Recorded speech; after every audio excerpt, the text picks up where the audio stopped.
no? Unsaon pagkuha sa pag-compute sa board feet, no?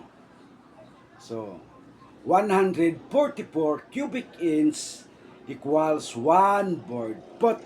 Okay. Mao ni atong number, no? Mao ni atong number. Thickness 3 and 5/8 inches. Tapos width is 4 and 9/16 inches. Dayon ang length 72 and 1/2 inches, no? Pilaman ka board feet, mga idol. Okay, dara. Mao ni ang atong computation.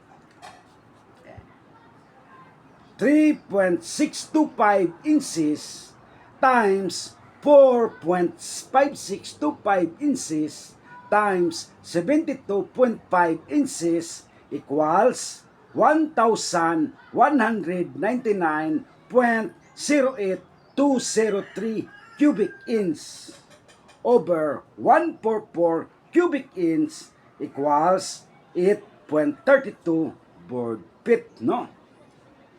Okay. Og mao ra na, mga idol. Daghang salamat.